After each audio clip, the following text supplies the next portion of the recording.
Hello everyone, welcome to our YouTube channel. और आज हम एंगल एंड इट्स मेजरमेंट का ये वाला चैप्टर हम कर रहे हैं। महाराष्ट्र बोर्ड का ये फर्स्ट चैप्टर है, क्लास 11 का, पार्ट 1 का। और एनसीईआरटी में ये वाला चैप्टर नहीं है। ये चैप्टर ट्रिग्नोमेट्री में ही बस यूनिट कन्वर्जन वाली चीज़ें देके रखी है, जो कि ट्रिग्नोमेट्री में जितनी इंपॉर्टेंट है उतनी ही दे के रखी है। लेकिन महाराष्ट्र बोर्ड के जो महाराष्ट्र बोर्ड का जो टेक्स्ट बुक है, उसमें जो चीज़ें हैं वो बहुत डिटेल वे से और अच्छे से एक्सप्लेन करते हुए दी हैं। तो आज हम इस चैप्टर को शुरू करेंगे। तो वीडियो को शुरू करने से पहले या लेक्चर को शुरू करने से पहले मैं आपसे रिक्वेस्ट करना चाहता हूँ कि अगर आपने अभी तक हमारे यूट्यूब चैनल को सब्सक्राइब नहीं किया है, तो you can subscribe our YouTube channel. अगर आपको वीडियोस पसंद आ रहे हैं तो आप अपने दोस्तों के साथ भी ये वीडियोस शेयर कर सकते हो।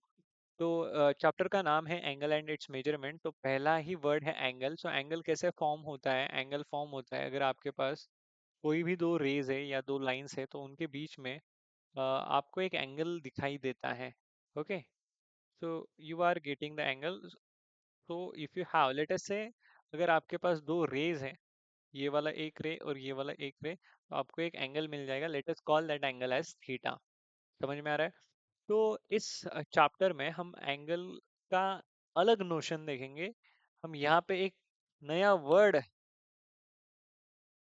या नया टाइप ऑफ एंगल देखेंगे, जिसमें डायरेक्शन इंपॉर्टेंट होगी, और उसको हम बोलेंगे डायरेक्टेड एंगल। क्या बोलेंगे हम? Directed angle. तो अगर मैं आपको बोलूं, इसकी जरूरत क्यों पड़ी सर? इसकी जरूरत पड़ी क्योंकि अगर मैं आपको बोलता था कि चलो 40 डिग्री का एंगल बनाओ, तो आप 40 डिग्री का एंगल बनाने के लिए प्रोटेक्टर का यूज करते थे। कुछ बच्चे यहाँ से 40 डिग्री का एंगल बनाते थे, कुछ बच्चे यहाँ से 40 डिग्री का एंगल बनाते थे। ये किस डायरेक्शन से मेजर करना है ये तो हमें पता नहीं था। So for that we need direction. तो अगर मैं बोलता कि 40 डिग्री मेजर का आप एंगल ड्रॉ करो, तो आप कैसे भी ड्रॉ कर सकते हैं, या तो इस साइड से 40 डिग्री या तो इस साइड से 40 डिग्री। लेकिन डायरेक्टेड एंगल से हमें एक वो स्पेसिफिक आइडिया मिल जाती है कि हमें एक्चुअली कैसा एंगल ड्रॉ करना है, और उस एंगल का एप्लीकेशन वहां पे हमें देखने को मिलेगा जब हम ट्रिग्नोमेट्री पढ़ रहे होंगे। तो चलो स्टार्ट करते हैं directed angle, the concept of directed angle. तो डायरेक्टेड एंगल क्या होता है? चलो, ज्यादा चीजें यहाँ पे खींचनी नहीं है, हमें चीजों को जल्दी जल्दी अंडरस्टैंड करना है। हाँ, तो डायरेक्टेड एंगल ना, दो रेज की ऑर्डर्ड पेयर होती है। अगर मैं बोलूँ कि O A bar and O B bar are the rays, and ये जो ऑर्डर्ड पेयर है, ये इस ऑर्डर्ड पेयर में जो ओ ए बार है, ये ओ ए बार होता है इनिशियल रे। इस ऑर्डर्ड पेयर में जो ओ बी बार है, वो ओ बी बार होता है टर्मिनल रे। इस ऑर्डर्ड पेयर से हमें डायरेक्टेड एंगल मिलता है। तो ये जो फर्स्ट होता है ना, ओ A bar, that is called as initial ray, and that is the generator of the directed angle. Directed angle को कौन बनाता है? एंगल कैसे बनता है? डायरेक्टेड एंगल बनता है किसी भी रे को, अगर आपके पास कोई एक रे है तो उस एक रे के जरिए आप क्या करते हो? डायरेक्टेड एंगल बनाते हो। इस रे को अगर आप एंटी क्लॉकवाइज डायरेक्शन में घुमा रहे हो, तो जो एंगल आपको मिल रहा है, that is your directed angle, and it is consider to be positive angle. अगर उसी रे को आप क्लॉकवाइज डायरेक्शन में घुमा रहे हो, अब आपको एंटी क्लॉकवाइज क्लॉकवाइज कैसे नजर आ रहा है आई डोंट नो, बट अगर आप उसी को क्लॉकवाइज डायरेक्शन में घुमा रहे हो, मैं मेरे पर्सपेक्टिव से देख रहा हूँ, तो आपके लिए वो अलग होगा। ठीक है, अगर आप क्लॉकवाइज घुमा रहे हो, यहाँ पे ही देखते हैं स्क्रीन के ऊपर, अगर इस इनिशियल रे को, डायरेक्टेड एंगल कहाँ से बनता है? तो मैंने बोला इनिशियल रे से डायरेक्टेड एंगल बनता है। Let us call that initial रे एज रे ओ ए। तो ये जो रे ओ ए है, मैंने बोला कि डायरेक्टेड एंगल एक ऑर्डर्ड पेयर होती है of ordered pair O A bar comma O B bar with with O A bar as a initial arm and O B bar as a terminal arm is called as the directed angle. समझ में आ रहा है? Forming an angle is called as directed angle. तो ये कैसे बनता है? ये रोटेशन से बनता है। ओ ए बार को अगर आप रोटेट करते हो, तो ये ओ ए बार यहां से लेकर यहां तक जाएगा, ऊपर तक। मतलब इस पोजीशन तक गया, मतलब इस ओए बार को हमने ऐसे घुमाया है, that is the anti clockwise rotation. तो ये जो एंटी क्लॉकवाइज रोटेशन किया है, उसके बाद ओए बार इस ओबी बार से कोइंसाइड कर रहा होगा, जहाँ पे कोई तो पॉइंट रहेगा आपका ओए ओबी। तो ये जो ओए है, इसको हम बोलेंगे इनिशियल आर्म, जिसको घुमाया है, जिससे हमारा ये डायरेक्टेड एंगल जनरेट हो चुका है। Let us call that measure as theta. Means some amount of rotation से हमने इस इनिशियल आर्म को क्या किया है, रोटेट किया है, तो उसको थीटा बोलना। और जहाँ पे जाके ये हमारा इनिशियल आर्म रुका है, इसको आप टर्मिनल आर्म बोल देना, है ना, उसको आप टर्मिनल आर्म बोल देना। इसको हम टर्मिनल रे, इनिशियल रे और इनिशियल आर्म भी बोल सकते हैं, टर्मिनल रे और टर्मिनल आर्म भी बोल सकते हैं। अगर यही मेरा इनिशियल रे ओए, यही जो इनिशियल रे ओए है, इनिशियल रे ओए, इसको अगर मैं क्लॉकवाइज घुमाता, इसको मैं अगर क्लॉकवाइज घुमाता, तो ये वाला जो एंगल रहता, ये मेरा ऐसा एंगल रहता, एंगल ए ओ बी। तो इसको कैसे लिखते हैं, this is directed angle A O B. और ये वाला कौन सा एंगल है, ये भी directed angle A O B है, जिसमें हमारा ओए जो है वो इनिशियल आर्म है। यहाँ पे इस केस में ये ओए क्या है, इनिशियल आर्म है। और इस केस में मतलब यहाँ पे ओबी जो है वो टर्मिनल आर्म है, टर्मिनल आर्म। ठीक है। तो इनिशियल आर्म के रोटेशन की वजह से हमारा डायरेक्टेड एंगल बनता है। तो इसका मेजर क्या है, मान लो इसका भी मेजर है थीटा। तो इसको हम दिखाते हैं directed angle A O B से। समझ में आ रहा है आपको, ये कैसा रोटेशन है, ये क्लॉकवाइज रोटेशन है। ये कैसा रोटेशन है, ये एंटी क्लॉकवाइज रोटेशन है। इसलिए अगर मैं मेजर करूं, तो मैं बोलूंगा measure of directed angle A O B is equals to theta. और यहाँ पे इस केस में, सेकंड वाले केस में मैं बोलूंगा measure of directed angle A O B is equals to minus theta. Why I am saying minus theta, अगर आप इनिशियल रे को एंटी क्लॉकवाइज डायरेक्शन में रोटेट कर रहे हो, तो जो एंगल आपको मिलेगा that is the positive angle, which that angle is considered to be positive. अगर उसी इनिशियल रे को आप क्लॉकवाइज डायरेक्शन में घुमा रहे हो, तो वो एंगल आपका बन जाएगा निगेटिव एंगल, है ना। तो ये रहती है concept of directed angle. Directed angle, in short, directed angle, the ordered pair ओए बार comma ob bar with rotation of ray oa to the position of ray ob, togetherly called as directed angle and written as directed angle aob। समझ में आ रहा है। So directed angle is a ordered pair of rays OA bar and OB bar। ये important था समझना, इसलिए हमने थोड़ा सा टाइम स्पेंड किया। अब इसके बाद तो ज्यादा चीजें नहीं रहती हैं। हाँ, तो पॉजिटिव एंगल किसको कंसीडर करोगे आप, एंटी क्लॉकवाइज अगर रोटेट कर रहे होगे इनिशियल रे को, तो आप बोलोगे कि ये पॉजिटिव एंगल है। अगर आप क्लॉकवाइज रोटेट कर रहे होंगे इनिशियल आर्म को, तो आप बोलेंगे कि ये निगेटिव एंगल है।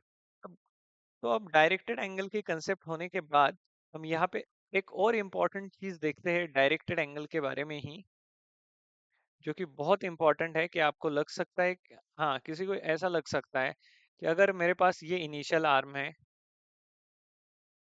ओए, इस इनिशियल ओए को इनिशियल आर्म ट्रीट करते हुए अगर मैंने इस रे का रोटेशन किया, कहाँ तक, ओबी तक।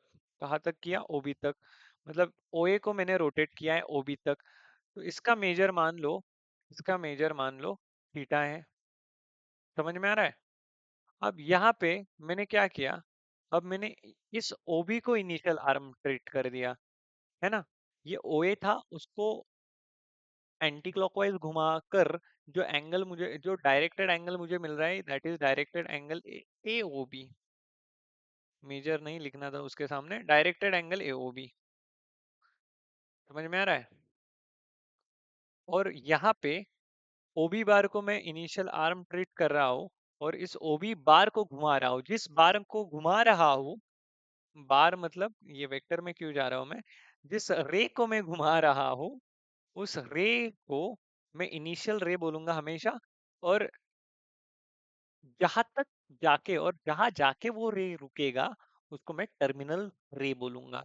तो यहाँ पे मैं क्या कर रहा हूँ, यहाँ पे मैं ओबी को या रे ओबी को क्लॉकवाइज डायरेक्शन में घुमा रहा हूँ, तो इसको मैं बोलूंगा this is directed angle B O A. Let us call this angle as theta. Clockwise घुमा रहा हूँ तो ये माइनस का थीटा बन जाएगा। तो यहाँ पे इस केस में ये जो दोनों एंगल्स है उनका अमाउंट ऑफ रोटेशन सेम है। दोनों जो एंगल आपको दिख रहे हैं उनका अमाउंट ऑफ रोटेशन सेम है, लेकिन वो दोनों एंगल सेम नहीं है। दो डायरेक्टेड एंगल क्यों सेम नहीं है? क्योंकि उनका इनिशियल रे और टर्मिनल रे सेम नहीं है। पहले वाला जो आपको दिख रहा है और ये जो दूसरे वाला दिख रहा है, पहले वाले का इनिशियल आर्म ओ ए है और यहाँ पे दूसरे वाले का इनिशियल आर्म ओ बी है।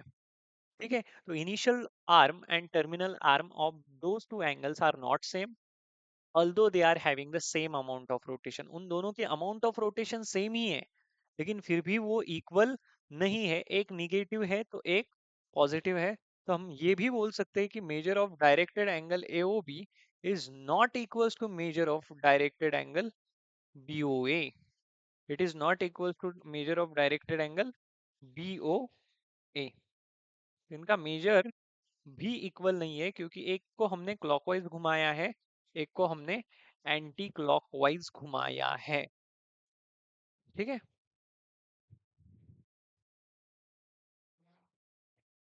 अब यहाँ पे हम बात करेंगे किसकी, इनके ऑर्डर्ड पेयर की। तो अगर मेरा डायरेक्टेड एंगल AOB है तो उसकी ऑर्डर्ड पेयर ऑफ रेज कैसे लिखेंगे, OA बार कॉमा OB बार, क्योंकि हमारा OA इनिशियल आर्म है यहाँ पे और OB हमारा टर्मिनल आर्म है।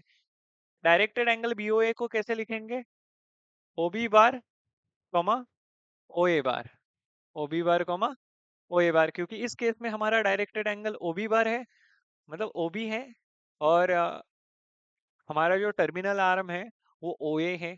तो यहाँ पे ये जो ऑर्डर्ड पेयर है ये भी सेम नहीं है, इसलिए जो हमारे डायरेक्टेड एंगल AOB है और BOA है वो इक्वल नहीं है। ठीक है, समझ में आ रही चीजें? अब थोड़ा सा हम फास्ट फास्ट जा सकते हैं, क्योंकि आपको अब डायरेक्टेड एंगल की कंसेप्ट समझ में आ चुकी होंगी। हाँ, तो फर्स्ट हम different types of the directed angle से शुरू करते हैं। पहला एंगल रहता है जीरो एंगल। ठीक है, जीरो एंगल ये डायरेक्टेड एंगल ऐसा होता है कि जिसका इनिशियल आर्म और टर्मिनल आर्म कोइंसाइड करते हैं। जिसके इनिशियल आर्म को हम रोटेट ही नहीं करते, तो हम बोलेंगे the directed angle whose amount of rotation is zero is called as zero angle. समझ में आ रहा है? या हम ऐसे बोल सकते हैं कि ऐसा एंगल कि जिसका इनिशियल आर्म और टर्मिनल आर्म एक ही हो और जिसका अमाउंट ऑफ रोटेशन जीरो हो। The directed angle whose amount of rotation is zero and whose initial arm and terminal arm coincides, एक के ऊपर एक लाई कर रहे हैं ना। तो मेजर ऑफ, इस केस में major of directed angle AOB ये कैसा है, ये जीरो है। और ये जो डायरेक्टेड एंगल AOB है इसी को हम जीरो एंगल बोलेंगे। हाँ, एक केस, एक बहुत ही इंपॉर्टेंट बात, मैंने आपको इनिशियल आर्म टर्मिनल आर्म क्या होता है वो भी बता दिया, लेकिन ये जो ओ मैंने लिखा है ना, ये वाला ओ, तो इस ओ को हम बोलते हैं वर्टेक्स। क्या बोलते हैं? वर्टेक्स। वर्टेक्स एट ओ। तो ये जीरो एंगल आपको समझ में आ गया। तो इनिशियल रे OA को हमने जीरो रोटेशन दिया है। ओके, तो इसीलिए वो जीरो एंगल बन गया। अब उसके बाद सेकंड है वन रोटेशन एंगल। क्या है? One rotation angle. One rotation angle, तो वन रोटेशन एंगल क्या होता है? जिसका इनिशियल आर्म और टर्मिनल आर्म कोइंसाइड करते हैं। इनिशियल आर्म हम OA को कंसीडर करेंगे। लेट अस से this OA is initial arm and हम इस इनिशियल आर्म को पूरा वन रोटेशन दे रहे हैं। इसका मतलब हम इसको कंप्लीट सर्कल में घुमा रहे हैं। We have given the one rotation. After one complete rotation its initial arm and terminal arm coincides. समझ में आ रहा है? जीरो एंगल की केस में initial arm terminal arm coincide तो कर रहे थे, लेकिन इनिशियल आर्म को हमने रोटेशन दिया ही नहीं था। तो यहाँ पे ये जो वन रोटेशन एंगल है, इसमें हम क्या कर रहे हैं, इनिशियल आर्म OA को वन रोटेशन दे रहे हैं, तो after one rotation it will coincide. One rotation के बाद ये क्या हो जाएगा, कोइंसाइड होएगा initial arm and terminal arm, तो इसको हम बोलेंगे वन रोटेशन एंगल। तो ऐसा नहीं कि हम इसको एंटी क्लॉकवाइज ही घुमाएंगे, क्लॉकवाइज भी घुमाएंगे तो भी इसको हम वन रोटेशन एंगल ही बोलेंगे। ऐसा एंगल कि जिस एंगल का इनिशियल आर्म और टर्मिनल आर्म कोइंसाइड कर रहे हो, और कब कब कोइंसाइड कर रहे हो, after completing one rotation of the initial arm. Okay, then that angle is called as one rotation angle. तो हम बोलेंगे initial and terminal arm coincides, और उसके साथ साथ measure of that directed angle A O B is 360 degree. Measure बोलने से अच्छा है, ये प्लस और माइनस भी हो सकता है। तो the amount of rotation of the initial arm is 360 degree. अब स्ट्रेट एंगल, अब कौन सा है, थर्ड टाइप ऑफ एंगल है, that is the straight angle.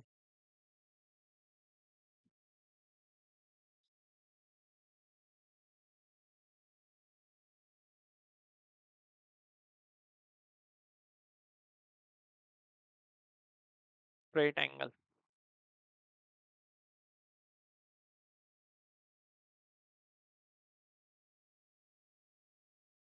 तो स्ट्रेट एंगल क्या होता है, मान लो ये आपके पास इनिशियल आर्म है या इनिशियल रे है OA, तो इस इनिशियल रे OA को आप ऐसा घुमा रहे हो तो दैट आपका जो टर्मिनल आर्म होगा, वो टर्मिनल आर्म इस इनिशियल आर्म के एग्जैक्टली अपोजिट डायरेक्शन में होगा, है ना।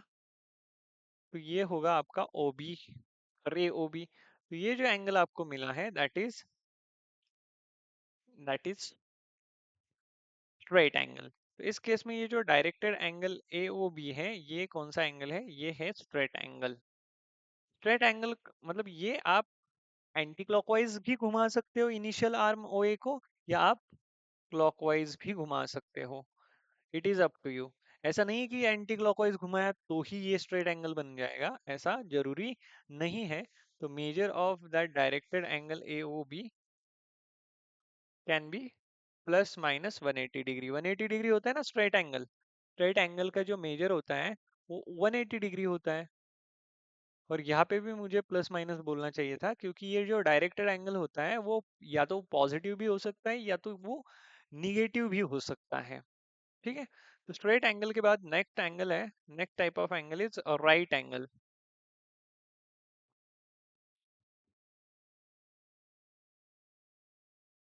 तो राइट एंगल क्या होता है, it is the half of straight angle. तो स्ट्रेट एंगल को क्या बोलोगे, क्या बोलोगे आप, it is half of one rotation angle. Straight angle is half of one rotation angle, late us से ORA मैंने वन रोटेशन एंगल को बोला है।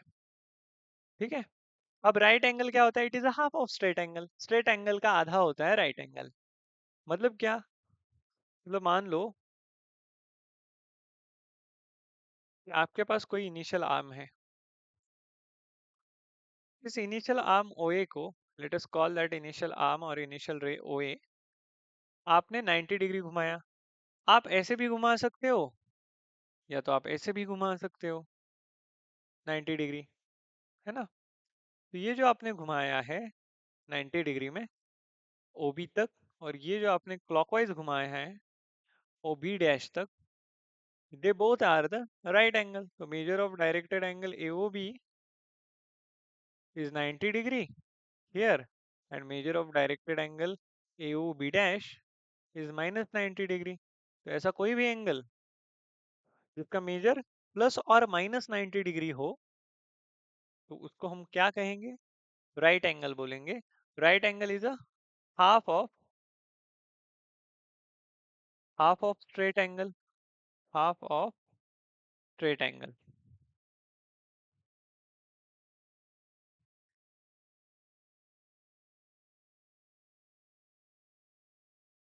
And it is one fourth of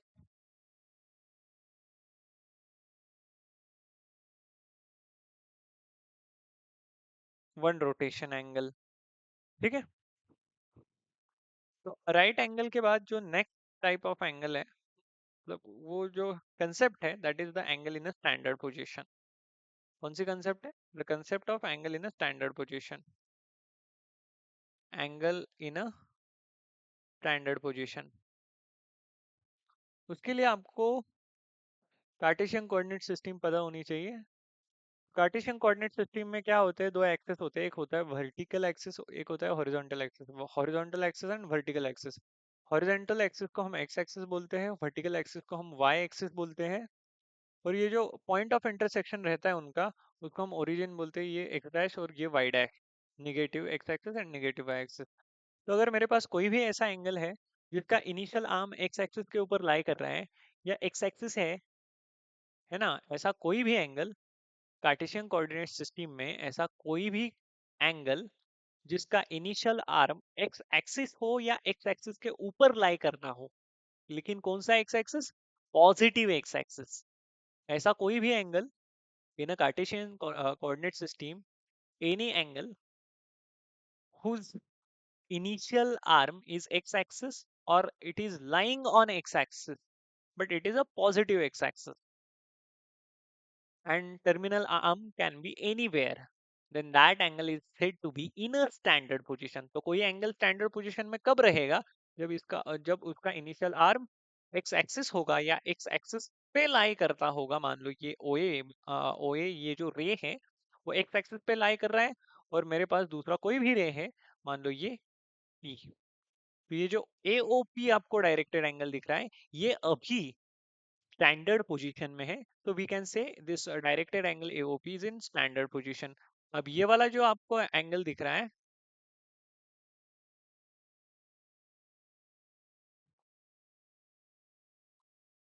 को आप बोलना Q, AOQ, ये भी स्टैंडर्ड पोजीशन में है। ये जो R आपको नजर आ रहा है AOR, ये भी स्टैंडर्ड पोजीशन में है। और AOS, ये भी स्टैंडर्ड पोजीशन में है, क्योंकि उसका मतलब यहाँ पे directed angle AOP, directed angle AOQ, directed angle AOR, directed angle अच्छे से दिखाना, directed angle AOS are in standard position. वो स्टैंडर्ड पोजीशन में है।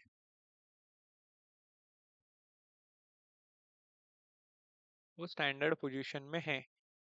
मतलब इस केस में ये जो आपको XOA दिख रहा है ना, XOA को स्टैंडर्ड पोजीशन में ही बोलेंगे हम, क्योंकि क्वाड्रेंट कोई अगर एक्सिस के ऊपर भी लाई कर रहा है उसका टर्मिनल रे, फिर भी वो तो स्टैंडर्ड पोजीशन में रहेगा।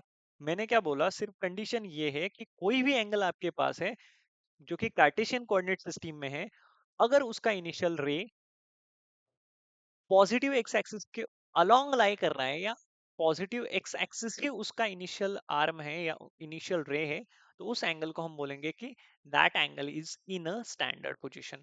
तो directed angle XOA, directed angle XOP, directed angle XOQ and directed angle XOR, directed angle XOS, ये भी सारे के सारे एंगल स्टैंडर्ड पोजीशन में है। लेकिन अगर मैं आपको पूछूं कि directed angle POQ, directed angle POR, directed angle, हाँ एक को तो नहीं लेंगे हम, डायरेक्टेड एंगल QOS, क्या ये डायरेक्टेड एंगल स्टैंडर्ड पोजीशन में है? तो आप बोलोगे they are not in a standard position because the initial arm of those angles are not on positive x-axis, okay, or the initial arm of those angles are not positive x-axis or along positive x-axis, okay. So that is the concept of angle in a standard position. Now after that there is a concept of angle in a quadrant, okay. So angle in a quadrant,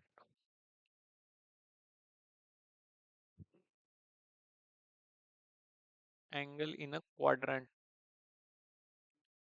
तो क्या concept रहती है angle in a quadrant की?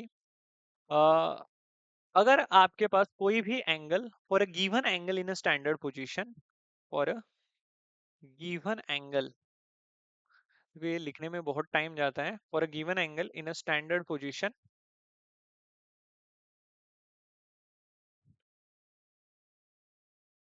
अगर आपके पास कोई भी angle है जो कि स्टैंडर्ड पोजीशन में है, तो उस एंगल का क्वाड्रेंट कौन सा है वो आप डिटरमाइन कर सकते हो।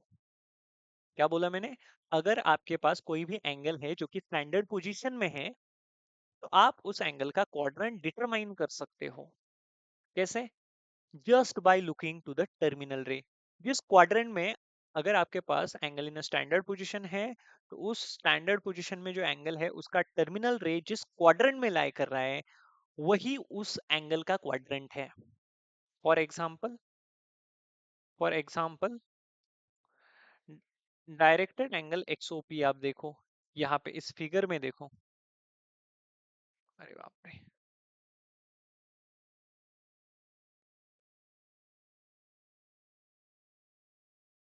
हम्म।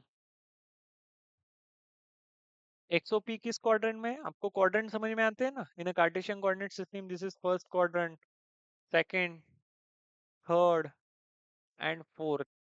तो एक्सओपी किस क्वाड्रेंट में है? एक्सओपी सेकंड क्वाड्रेंट में है। तो सेकंड क्वाड्रेंट में है एक्सओपी। पहले तो चेक करो एक्सओपी स्टैंडर्ड पोजीशन में है या नहीं है। Yes. So now you can determine the quadrant of that angle which is already in a standard position. We are saying that it lies in a second quadrant. It is in a second quadrant. Directed angle XO Q अभी अभी हमने देखा किस quadrant में लाई कर रहा है, तो हम लिखेंगे lies in first quadrant. XO Q first quadrant में लाई कर रहा है। समझ में आ रहा है आपको? तो आपको अब क्वेश्चन आएगा आपके मन में कि अगर हमारा एंगल क्वाड्रेंट में है तो सर ठीक बात है। अगर हमारा एंगल क्वाड्रेंट में नहीं रहेगा, अगर हमारा एंगल बाउंड्री लाइन पर रहेगा, what do you mean by boundary line? अरे एक्सिस के ऊपर ही टर्मिनल रे अगर लाई कर रहा होगा, तो उन एंगल्स का क्वाड्रेंट कैसे डिटरमाइन करेंगे? मान लो मेरे पास कोई तीसरा एंगल है। हम्म। चलो उसके लिए मैं थोड़ा सा कलर अलग सा यूज करता हूँ, तो एक ही फिगर से आपको बातें बता सकूं। हम्म। तो देखिए, अब ये वाला मान लो कि ये पॉजिटिव वाई एक्सिस के साथ कोइंसाइड कर रहा है, एफ या ई, उसके बाद ये वाला एफ, ये वाला जी, एंड ये वाला एच। ठीक है? तो यहाँ पे ये जो चारों के चारों एंगल आपको दिख रहे हैं, ठीक है ना?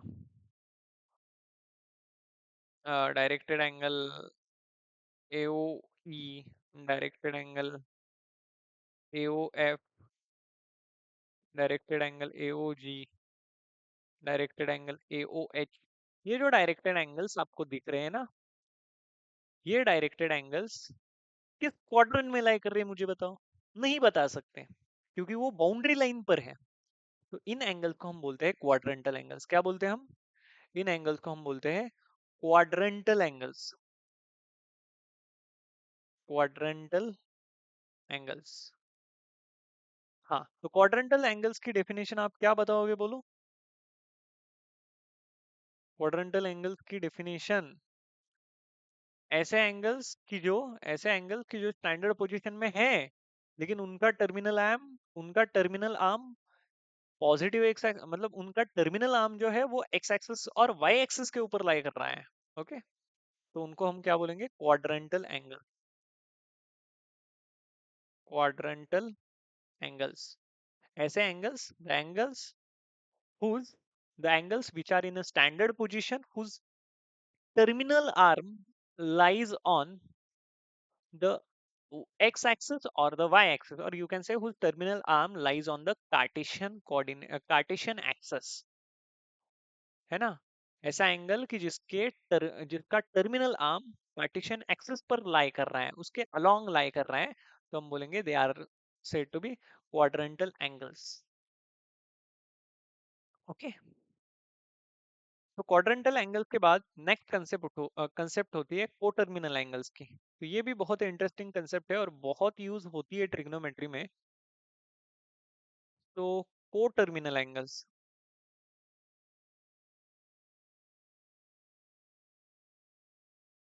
को टर्मिनल एंगल क्या होते हैं? ऐसा क्यों दिखाया मैंने क्वेश्चन मार्क? हाँ, को टर्मिनल एंगल्स, ध्यान से सुनो मेरी बात को। ऐसे दो एंगल्स, दो या दो से ज्यादा भी हो सकते हैं, ऐसे दो या दो से ज्यादा एंगल्स कि जिनका difference integral multiple of 360 degree आए। मुझे पता है आपको समझ में नहीं आया। दूसरी बात, that is the mathematical definition मैंने आपको बताया। दूसरी बात, ऐसे एंगल्स, ऐसे एंगल्स कि जिनका इनिशियल आर्म और टर्मिनल आर्म एक ही है, लेकिन उनका अमाउंट ऑफ रोटेशन अलग अलग है। ऐसे एंगल्स कि जिनका इनिशियल आर्म और टर्मिनल आर्म सेम है, लेकिन अमाउंट ऑफ रोटेशन अलग अलग है, तो उनको हम बोलेंगे, उनको क्या बोलेंगे हम?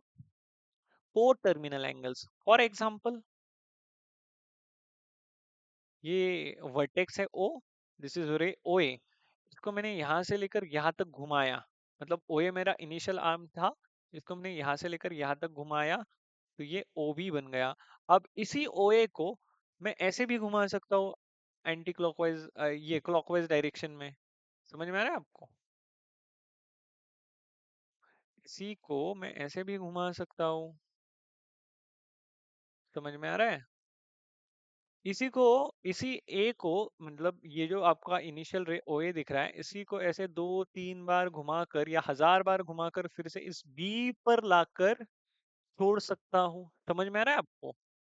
तो ये जो एंगल्स होते हैं जिनका अमाउंट ऑफ रोटेशन अलग अलग होता है, लेकिन initial arm, position of initial arm and terminal arm are same, तो उनको हम बोलते हैं coterminal angles. That is the theoretical or a practical definition.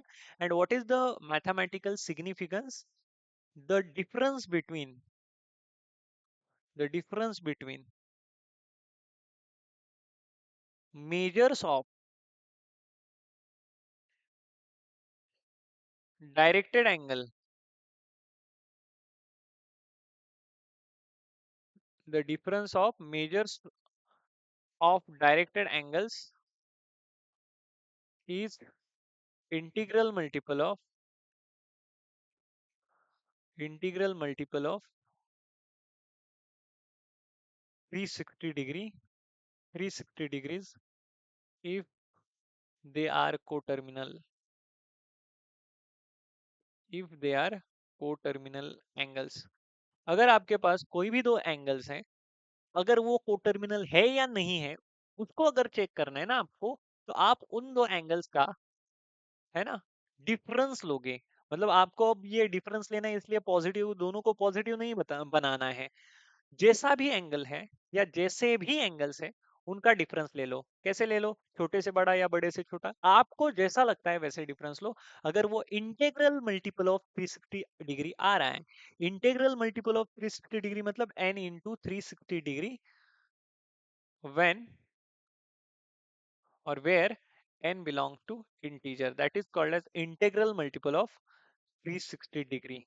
okay, for example, अगर मैं आपको एग्जांपल दूं 30 डिग्री एंड माइनस 390 डिग्री, ठीक है, 30 डिग्री एंड माइनस 390 डिग्री, तो अब मैं आपको पूछूंगा 30 डिग्री और लेटर से माइनस 330 डिग्री, क्योंकि यहाँ से जोल हो सकता है।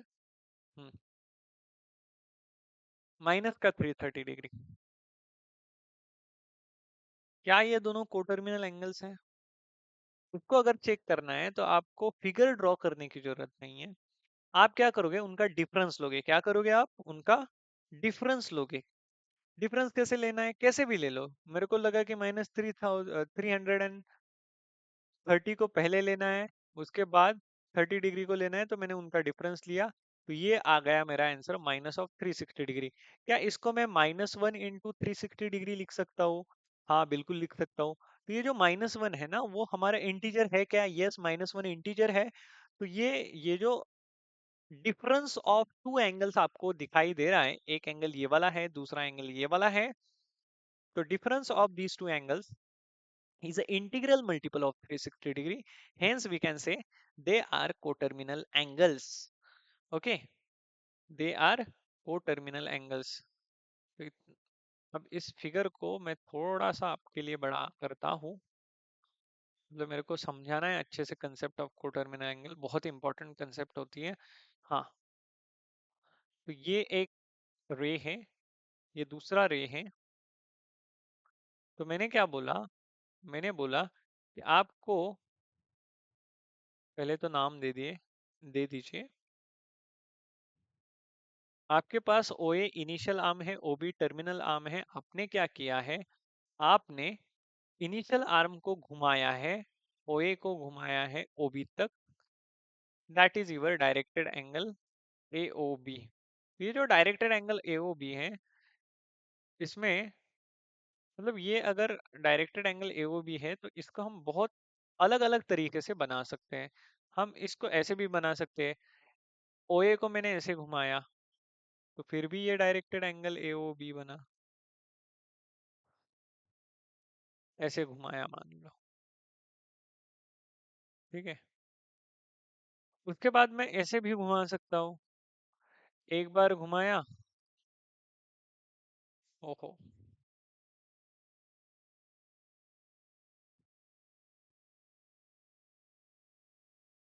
एक बार घुमा दिया और फिर से ऐसे, मतलब इनिशियल आर्म को ऐसे 50 बार घुमाओ और फिर से आप उसी टर्मिनल आर्म के ऊपर लाकर छोड़ो, तो वो जो सारे के सारे एंगल्स है ना, तो उनका अमाउंट ऑफ रोटेशन अलग अलग है, लेकिन position of initial arm and terminal arm same है।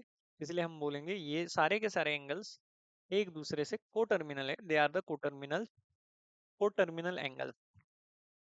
तो एंगल को हम कोटर्मिनल एंगल कब बोलेंगे, कोटर्मिनल एंगल्स की खासियत क्या होती है, खासियत ये होती है कि they have different amount of rotation, उनका amount of rotation, they have different amount of rotation.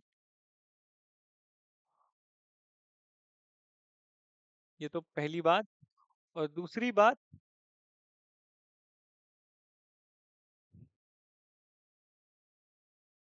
They have same position of, same position of initial and terminal arm.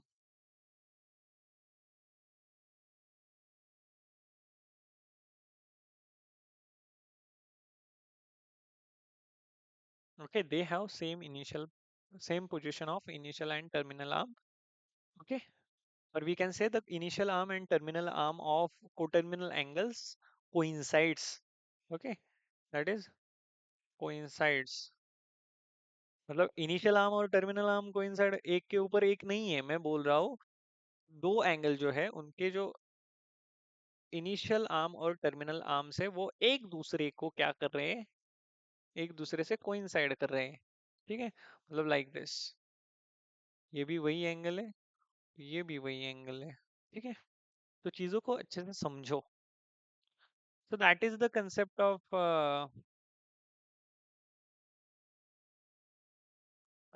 Different types of directed angle. और उसके बाद जो हमें देखना है वो हम देखेंगे मेजर ऑफ द एंगल्स। यहाँ से हमारी बात शुरू होगी, measure of the angles.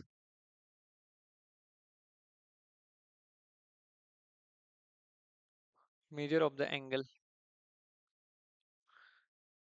Measure of the angles. तो एंगल्स का मेजरमेंट हम कैसे करते हैं, चैप्टर का नाम ही है ना एंगल एंड इट्स मेजरमेंट। तो एंगल को हम मेजर कैसे करते हैं, तो एंगल को अगर मेजर करना है तो हमारे पास दो सिस्टम्स हैं। पहली सिस्टम है सेक्साजेसिमल सिस्टम,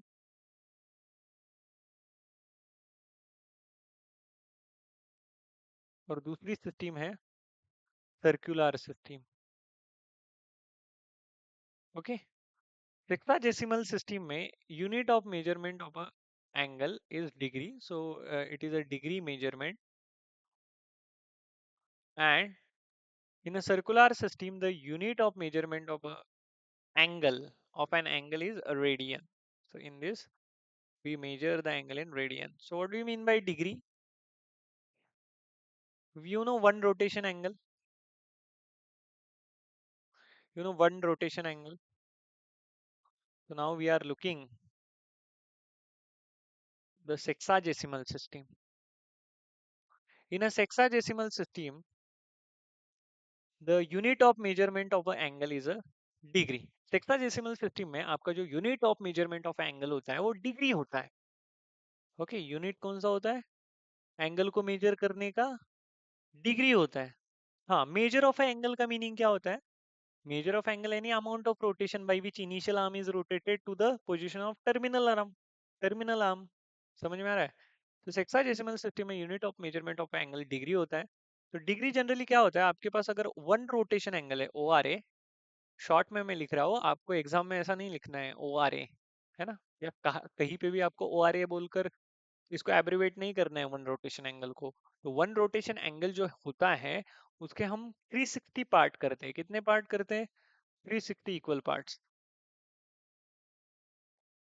एंगुलर वे से। हाँ, 360 इक्वल पार्ट करते हैं, और उसका जो एक पार्ट रहता है ना उसको हम बोलते हैं 1 degree. That is 1/60th part of 1/60th part of one rotation angle is 1 degree, और denoted by this symbol degree. 1 degree आपको पता ही है, वन रोटेशन एंगल का 1/360th पार्ट है ना। अगर मेरे पास चॉकलेट है, मैं बोलता हूँ आधी मेरे को दे दो, मतलब हाफ मेरे को दे दो, है ना।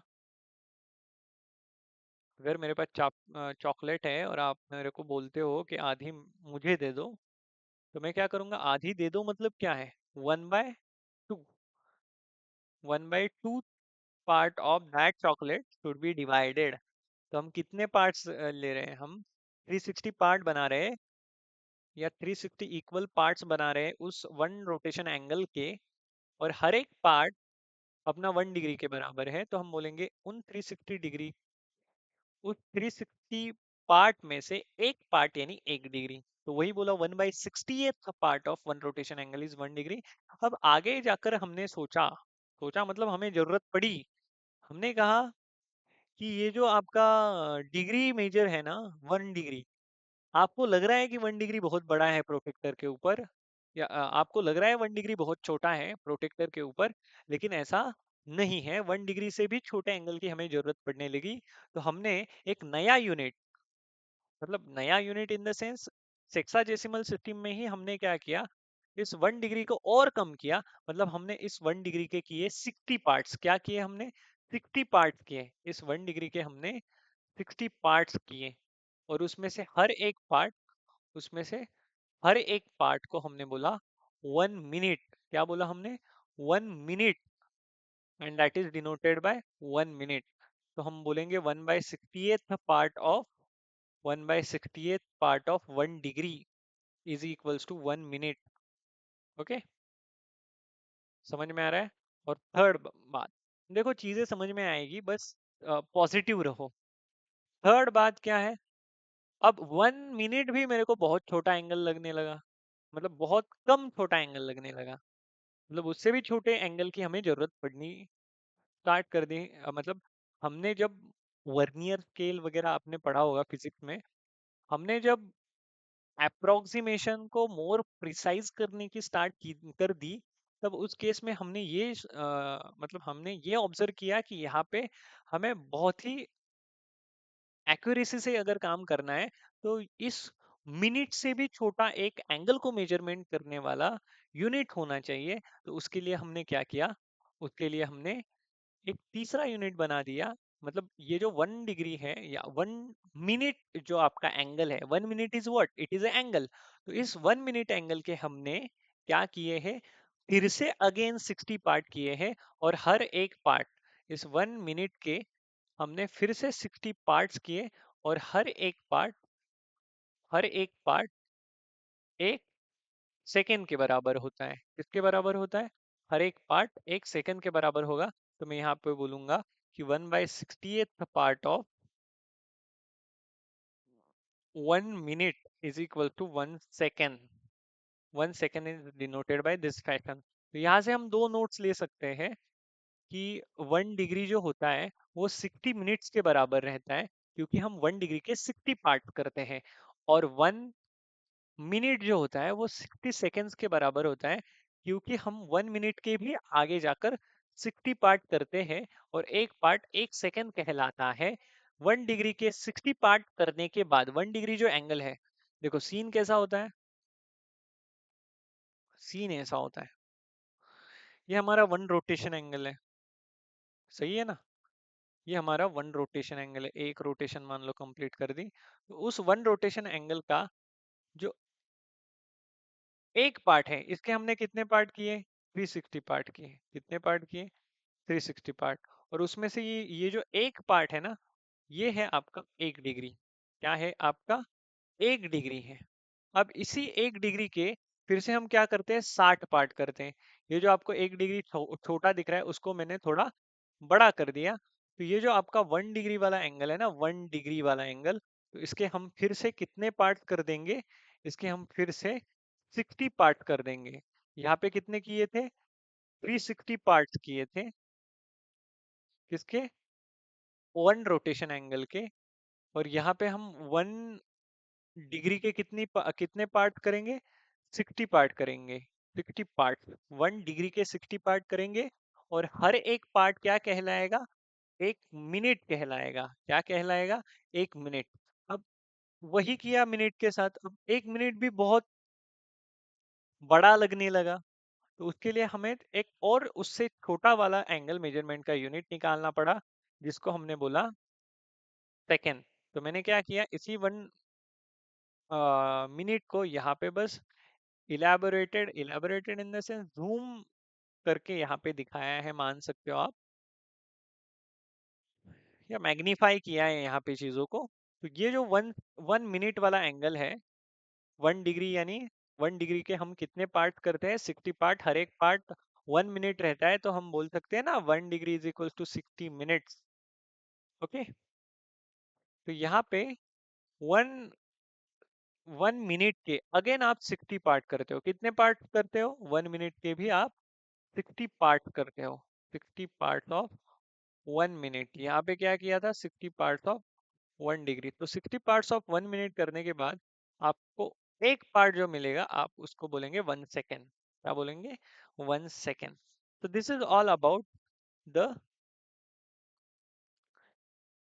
Sexagesimal system.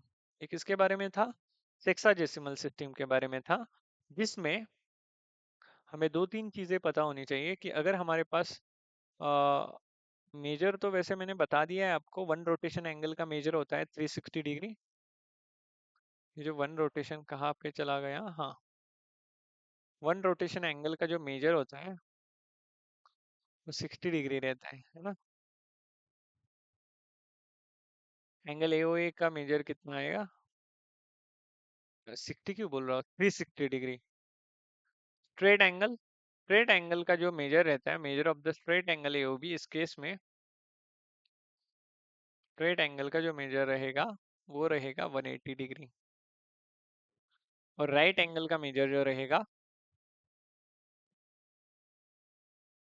वो रहेगा 90 डिग्री। लेकिन जब आप डायरेक्टेड एंगल मेंशन कर रहे हो ना, तो उसका मेजर लिखते वक्त भी पॉजिटिव लिखना है या निगेटिव लिखना है, उसके ऊपर ध्यान दे दो। ठीक है, तो हम यहाँ पे सर्कुलर सिस्टम देखेंगे, next system of measurement of the angle. Okay, measure of the angle चल रहा है ना हमारा, तो मेजर ऑफ द एंगल में हम देखेंगे next system of measurement of the angle, that is sexagesimal system. हाँ, सेक्साजेसिमल सिस्टम के बाद circular system. First is sexagesimal system, second is circular system. तो सर्कुलर सिस्टम में क्या है, देखो बहुत ही आसान है। सर्कुलर सिस्टम में जो unit of measurement of angle होता है वो होता है radian, RADIAN, not radius, radian. Unit of measurement of angle क्या होता है, रेडियन होता है। तो रेडियन क्या होता है, रेडियन क्या होता है,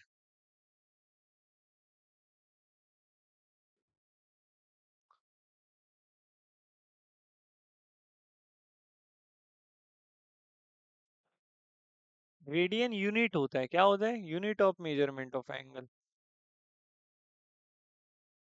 रेडियन एक unit of measurement of angle है। तो यहाँ पे हम क्या करेंगे, ये जो सर्कल है हमारे पास, सर्कुलर सिस्टम है तो सर्कल तो चाहिए होगा। तो ये जो सर्कल है, इस सर्कल की रेडियस है आर, तो हम यहाँ पे ऐसे दो पॉइंट्स लेंगे इस सर्कल के ऊपर, A and B, so that ये जो सर्कल के ऊपर ये जो पॉइंट ए एंड बी है उनके बीच में जो दूरी है वो रेडियस ऑफ सर्कल के बराबर है।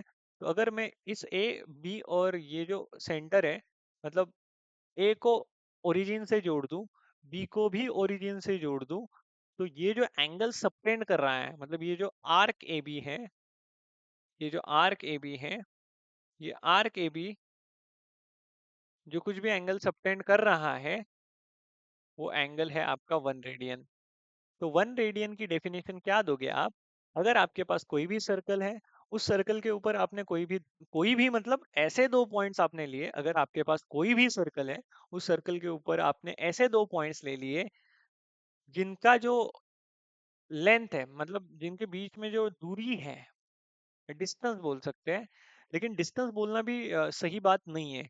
तो अगर आपके पास कोई भी सर्कल है, उसके ऊपर दो पॉइंट है, तो उस दो पॉइंट से मतलब उन दो पॉइंट के बीच में जो आपको आर्क नजर आ रहा है, तो उस आर्क की जो लेंथ है, वो वाली लेंथ अगर आपके रेडियस ऑफ सर्कल के बराबर हो, तो वो जो एंगल सबटेंड करता है, वो वाला आर्क जो आपके सेंटर, मतलब एट द सेंटर जो एंगल सबटेंड करेगा, उस एंगल को हम क्या बोलेंगे? 1 radian, the angle of measure 1 radian. so 1 radian is the angle formed by an arc whose length is equal to the radius of the circle। या हम उसकी जो डेफिनेशन है वो और अच्छे वे से क्या दे सकते हैं? हम बोल सकते हैं कि the angle, the 1 radian is the angle subtended at the center by an arc whose length is equals to the radius of the circle। उस सर्कल की जितनी रेडियस है उतनी ही आर्क लेंथ है उन दो पॉइंट ए एंड बी की। तो वो वाला जो आर्क ए बी है, वो वाला आर्क ए बी सेंटर में जो एंगल सबटेंड करेगा वो एंगल रहेगा 1 रेडियन। That's it. अब यहाँ पे हम बोलेंगे, ये थ्योरम बोलता है कि रेडियन जो होता है ना वो रेडियस के ऊपर नहीं डिपेंड करता है। मतलब ये 1 रेडियन हमेशा रेडियस के ऊपर डिपेंड करेगा नहीं। कोई भी सर्कल हो उसके लिए डेफिनेशन बस वही रहेगी कि ऐसा आर्क की जिसकी लेंथ रेडियस ऑफ सर्कल के बराबर है, उस आर्क के जो एंड पॉइंट्स हैं उनके जरिए या उस आर्क के जरिए जो सेंटर में एंगल सबटेंड किया जाएगा वो वाला एंगल रहेगा 1 रेडियन। तो radian is so defined, radian is so defined a radian so defined the radian so defined is independent of radius of circle used. So radian is so defined independent of it is independent of radius of circle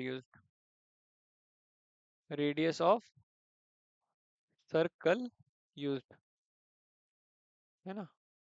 radius of circle जो हम use करेंगे, उस radius मतलब जो circle हम use करेंगे उसके radius पर ये रेडियन डिपेंड नहीं कर रहा होगा, वो एंगल उस रेडियस पे डिपेंड नहीं करता है।